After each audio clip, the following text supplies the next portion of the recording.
As the Marshad explained in the next source, that which we just saw, he quotes Josephus, that he died during this time. He died during the Mechemet Achim. There was a Mechemet Achim, and his whole dream was for Shivat Zion. And it's not by chance that this whole message comes. Because the message of the Gemara of Chalash Daite is not that he just wanted the external kavod. But the message is he saw a lot of information, a lot of Torah being taught. But what did he miss? What did he not see? That's what the Gemara concludes. What he didn't see was O Chavruta O Mituta. He can have a lot of information. But what he's living there is he's missing the Chavruta part, which is an unbelievable deek within the Gemara. The Chalash Daite was because in the Beit Midrash is the growth agent to be able to come and do these chesed programs. To be able, if the root has got to be within the Beit Midrash. If in the Beit Midrash you're not getting the message of O Chavruta, you're just throwing out information, then he said, oh yeah, we're not learning the lesson. And he says, O Chavruta O Mituta. That's the Chalash Daite. That is the message, I believe, of Chanukah, of what the Gemara is teaching us. Specifically, Choni Amagel, who was killed. What did he dream for? What was he mitzdayer for? Shira Malot b'Shuva Shivat Zion Hayinu Kechomim. The Shivat Zion. What does Chanukah represent?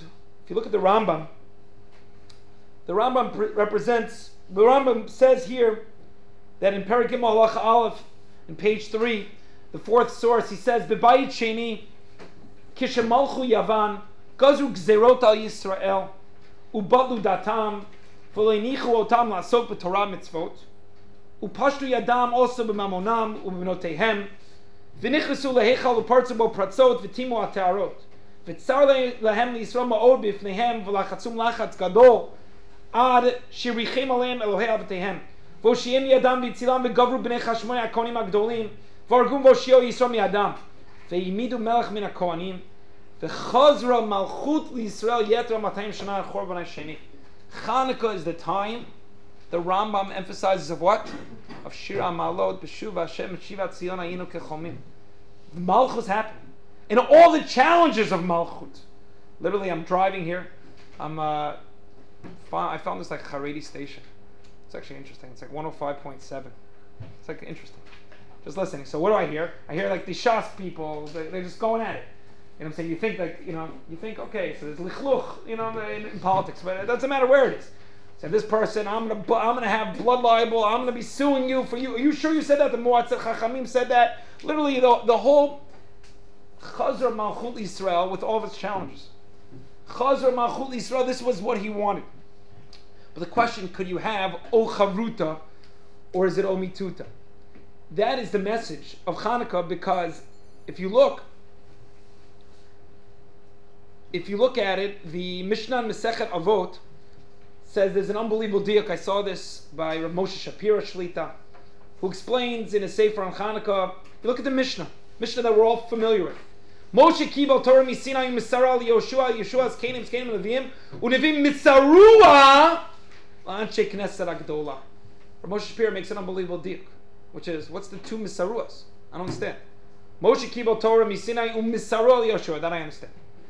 But then Yoshua says Kenim to Nevi'im, and then all of a sudden Nevi'im Misarua la'anshe knesset gadol. What is this Misir? Ein Navi Rashai l'chadesh davar. They can't make things up, right? That's the whole concept the Gemara talks about. How do we even have a holiday called Purim? And Rashi says also Chanukah. How could it possibly be that we even have a holiday? You can't make it up. You're not allowed to do that. To the point that the Gemara in Megillah and Daf Yudalad says that they had a whole Kal V'chomer for Purim. And Rashi over there, I think, very much connected over here. He says, how about Chanukah? So Chanukah, he says, Pasku Nevuah. And I think it's exactly what this Mishnah is saying. What the Mishnah is saying is what? There are two different types of Mesiras. Moshe Kibal Torah, Misinai, Umisara Yoshua, wasn't only the Torah, but it was the whole Sinai experience, right? Everybody asked the other question, Moshe Kibal Torah, Me Hashem. What's Misinai? Misinai was a type of experience of being with God, of God being everywhere, of seeing God clearly. The tfisa of Torah not being of Hester Panim, but very much Gilui Panim. Every part of, even if we didn't have Nevuah, the Torah we got as Nevuah. There was no machloket when it came to Nevuah. You don't hear real Nevuah, a machloket between Nevi'im. Right? You don't hear a machloket that way. As opposed to, when it comes, Pasku Nevuah, when did that happen? The time of Shimon HaTzadik. Nevi'im Misarua L'Anshei Knesset HaGedolah. The time of the Chashmonaim starts a whole nother experience. It's a new Kabbalah SaTorah, if you will.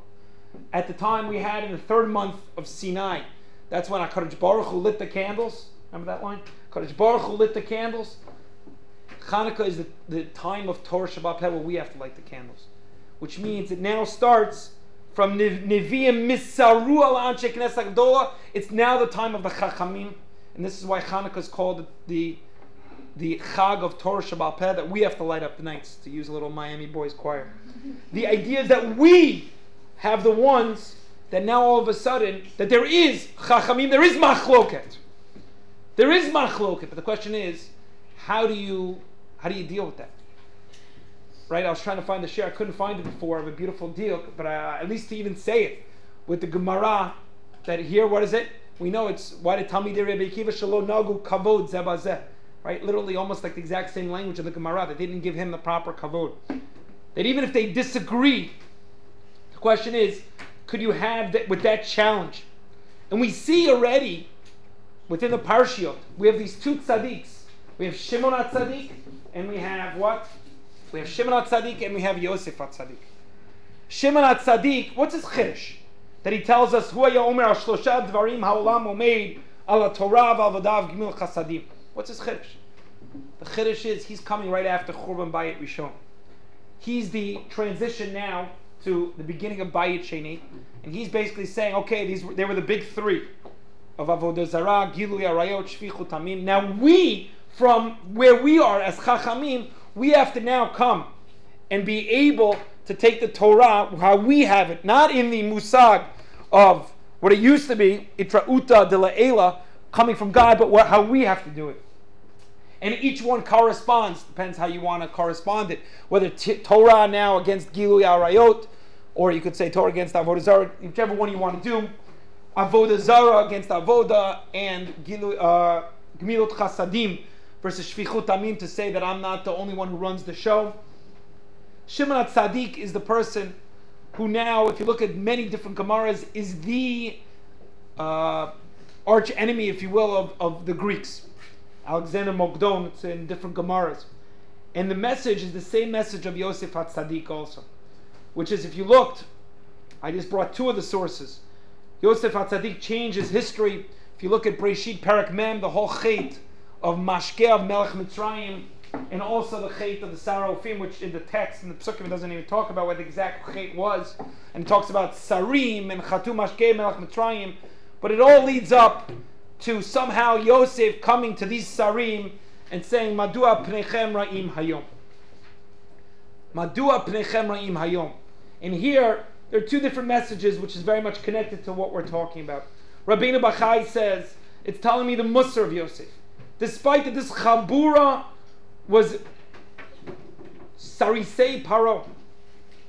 Klomar Afal Pisha Yurishayim Avdei Melech Blial Lo Nimnam L'Shol Bahem B'derech Musar. They were Rishayim. But he taught us, you still have to say Mashlomcha.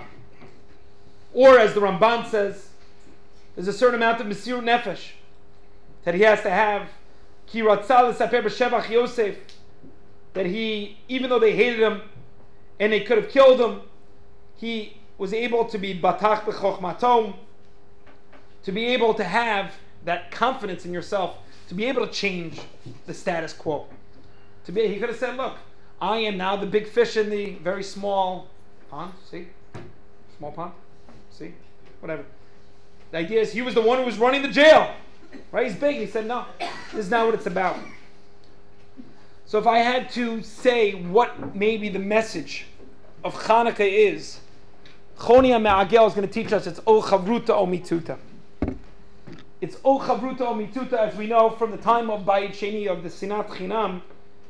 I think as I started off, maybe the message of Chanukah within the Chanukah parties actually is the right message for our door. Maybe it is that right message. Dafka, on one level, you could say it's Lashkicham Toratecha, and that's why in the Halacha and Siman Taf Reish Ayin, it talks about making sure that even at these meals you have a Dvar Torah. It's not just clear that it's a Sudat Mitzvah, it's a major machloket. Maybe that's built in, but I think it's even more now. I think it's more of how we have the Chavruta in a real way. And maybe, just to look at it, this is the Rambam, which is, what is the message of Chanukah? The message of Chanukah has to start in your home, in the bayit. The Rambam at the end of Hilchos Megillah explains, and Chanukah obviously, Perek Daled Al Yudalet, if you only have enough money, Hayelafanav Ner Beitov Ner Chanukah or Ner Beitov Kiddush Hayom, which comes first? Neros Shabbos or Neros Chanukah? What does the Rambam say? Neros Shabbos. So the question I heard many years ago from Rav Ari is, why is it in Hilchos Chanukah? Where should it be? Let's put it in Hilchos Shabbos. It's talking about Neros Shabbos. Neros Shabbos wins. Put it in Hilchos Shabbos. I thought to say that the message is very clear. The message is we all want to change the world. We all want to be l'takein olam b'malchut shakai. That's what we're here for. Whether that's why we're going to work in non-for-profit, whatever we're going to do, we want to l'takein olam b'malchut shakai. But first and foremost, what do we have to do? We have to work on our own bayit. The mitzvah of Pirsumei Nisa. You want to go lachutz? That's very nice to go lachutz. Chabad's got it right? Doesn't Chabad right? Did I say this last week? I don't remember if I said this last week. I heard, again, from Rav Ari, he says, I don't understand. If you had the marketing agency, which is it? Who's got it right? If the Raps is going to go into economics, right? Into marketing. Ever heard of marketing? Marketing. You have a marketing agency. For the Haber Marketing Agency. The Haber Marketing Agency. If you would ask the Haber Marketing Agency, who's got it right? Chabad or what are little candles which are a samach lebeisa? Seemingly Chabad's got it right. It's got these big candles outside, big menorahs way outside. Amazing. So why, if we only relied on the Chabad big things and we made a bracha there, you wouldn't be yotzei? Isn't it Pirsumei Nisa? It's marketing. The answer is this, Rambam. The answer is that before you're able to make a difference on the outside, you got to work on the inside. You got to be working on the bayit. First, you got to work on the inside. Chanukah is all about working on the inside, and here specifically, we're talking about the inside. If you really want to have ol chavruto mituta, you got to work on yourself, and only then could you possibly have the real influence on others on the outside.